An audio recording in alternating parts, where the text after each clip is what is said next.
સમાચારમાં આગળ વધીએ તો નાણામંત્રી નિર્મલા સીતારમણે લોકસભામાં 2014 પહેલાની ભારતીય અર્થવ્યવસ્થા પર શ્વેતપત્ર રજૂ કર્યું અને આજે તેના પર લોકસભામાં ચર્ચા થશે।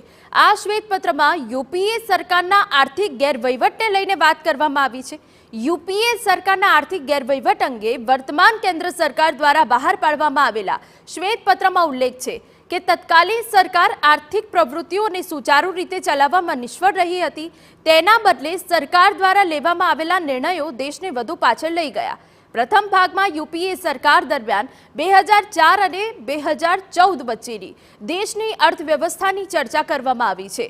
બીજા ભાગમાં યુપીએ સરકાર દરમિયાન થયેલા કૌભાંડોનો ઉલ્લેખ છે અને ત્રીજો ભાગ જણાવે છે કે મોદી સરકારને વારસામાં મળેલી નબળી અર્થવ્યવસ્થાએ છેલ્લા 10 વર્ષમાં ધીમે ધીમે તેમાં સુધારો કર્યો। તો આજે જે શ્વેતપત્ર રજૂ થયું હતું તેના ઉપર ચર્ચા કરવામાં આવશે।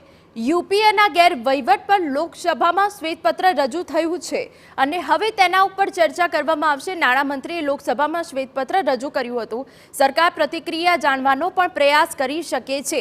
જાહેર અભિપ્રાયનું મૂલ્યાંકન કરવા તેનો ઉપયોગ થાય છે। શ્વેતપત્રનો કોઈ પણ વિષય પર પ્રાપ્ત માહિતી અથવા સર્વેક્ષણનો એક ભાગ છે। તમામ જે વિષયો છે તેની માહિતી મળી રહે છે। શ્વેતપત્ર એક સરકારી દસ્તાવેજ છે।